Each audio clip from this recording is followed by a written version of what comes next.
छान असे कुरकुरीत गोल्डन कलर येईपर्यंत आपले डोसे छान तयार झालेले आहेत.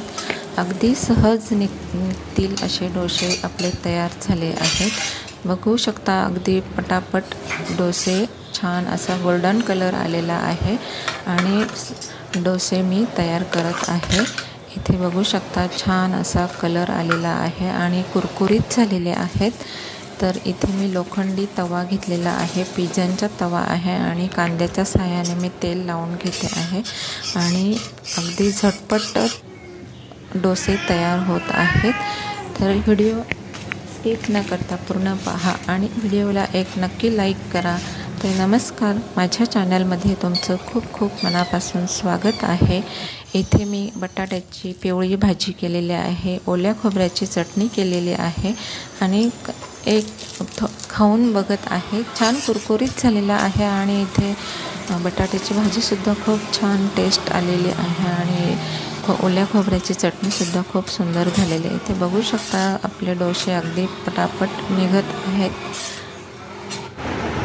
तर इथे डोसे, पिवळा बटाटा, ओल्या खोबऱ्याची चटणी केलेली आहे. तर आपण साहित्य बघूया. इथे अर्धी वाटी चण्याची डाळ भिजत टाकलेली आहे. 2 वाट्या तांदूळ स्वच्छ धुवून भिजत ठेवलेले आहेत. त्यामध्ये 1 चमचा मेथीचे दाणे टाकून घेतले. या मेथीच्या दाण्याने छान अशी डोशांना चव येते. आणि इथे 1 वाटी उडदाची डाळ स्वच्छ धुवून भिजत ठेवलेली आहे. त्यानंतर दिवसभर भिजत ठेवल्यानंतर संध्याकाळी मी तांदूळ आणि उडदाची डाळ वाटून घेत आहे. इथे छान असे फाईन पेस्ट तयार करून घ्यायची आहे. इथे तांदूळ वाटून घेतल्यानंतर मी उडदाची डाळसुद्धा वाटून घेते आहे. इथे उडदाची डाळ बारीक अगदी छान असं लोण्यासारखा गोळा होईल अशी बारीक दळून घ्यायचं आहे. इथे लगेच चण्याची डाळ पण वाटून घ्यायची आहे. इथे चण्याची डाळ वाटून घेतली आणि एकसारखं चमच्याने हलवून घेतलं. चण्याच्या डाळीने छान असा डोशाला गोल्डन कलर येतो. आणि इथे उबदार जागेत आपण पातेलं ठेवून दिलं रात्रभर. आता आमचा मनी माऊ तिथे आलेला आहे, वास घेतो आहे. आणि आता इथे सकाळी मी बटाटे उकडत ठेवलेले आहेत. 1 नारळ फोडून घेतलेला आहे. नारळ छान असं बारीक तुकडे करून घ्यायचे आहे. ओल्या खोबऱ्याची आपण चटणी करणार आहोत. इथे नारळाचे बारीक तुकडे करून घेतले. 2 मिरच्या त्यामध्ये टाकून घेणार आहोत. कोथिंबीर थोडीशी, 2 ते 3 लसणाच्या पाकळ्या आणि अर्धी वाटी शेंगदाणे, अर्धा चमचा मीठ टाकून घ्यायचं आहे. आणि छान अशी चटणी आपण करून घेणार आहोत. ओल्या खोबऱ्याची चटणी डोशाला छान डोसा त्याच्याबरोबर लागतो. इथे गॅसवर मी पॅन ठेवलेला आहे. 2 चमचे छान तेल तापत ठेवलेलं आहे. त्यामध्ये मी अर्धा चमचा मोहरी टाकली, अर्धा चमचा जिरं टाकलं, हिंग 1 चिमूटभर टाकून घेतलं, कढीपत्त्याची पानं टाकून घेतली आणि छान असा आपण चटणीला तडका देणार आहोत. इथे चटणीला छान तडका दिलेला आहे आणि छान आपली चटणी तयार झालेली आहे. इथे बघू शकता तुम्ही चटणी खूप सुंदर. आणि इथे मी कढीपत्त्याची पानं शोसाठी ठेवली. तर छान आपली चटणीला सुद्धा खूप छान असं टेक्स्चर आलेला आहे. इथे मी बटाटे उकडून घेतलेले आहेत. गॅसवर कढई ठेवलेले आहे. जिरं टाकून घेतलं, अर्धा चमचा मोहरी टाकून घेतली, हिंग टाकून घेतला, कढीपत्त्याची 10-12 पानं, हिरवी मिरची 2 कापून टाकून घेणार आहे, लसणाच्या 10-12 पाकळ्या आणि 1 मोठा कांदा कापून घेणार आहोत. आणि पिवळा बटाट्याची भाजी आपण तयार करणार आहोत. इथे छान असं सर्व साहित्य मी छान असं फ्राय करून घेत आहे.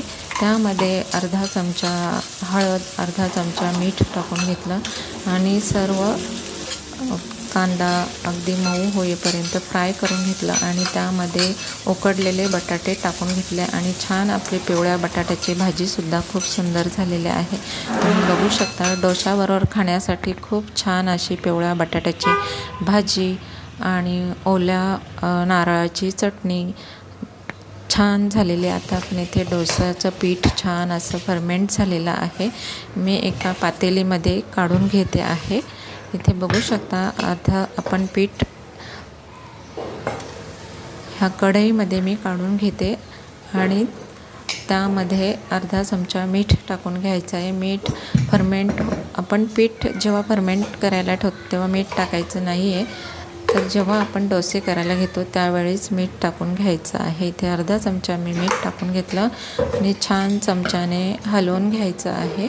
इथे असं छान चमच्याने हलवून घ्यायचं आणि छान आपलं पीठ डोशासाठी तयार झालेले आहे.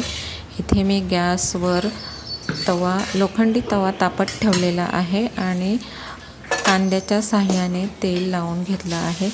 सुरुवातीला तवा छान असा भरपूर म्हणजे तापून घ्यायचा आहे. त्यानंतर मीडियम गॅसवरच डोसे काढून घ्यायचे आहेत. अगदी सहज निघतात. मी बघू शकता, मी इथे 2 मिनटासाठी झाकण ठेवलं आणि डोसा लगेच काढून घेतला. परत एकदा दुसरा डोसा कांद्याच्या साहाय्याने तेल लावून घेतलं. अगदी झटपट आपले डोसे तयार होत आहेत. तुम्ही बघू शकता, छान असं पीठसुद्धा छान फर्मेंट झालेलं आहे आणि मीडियम गॅसवरच आपण हे डोसे काढून घेणार आहोत. आणि तवा जरा फिरून घ्यायचा आहे, त्याच्यामुळेच कडा झटपट सुटतात. इथे बघू शकता आपले डोसे अगदी पटापट तयार होत आहेत.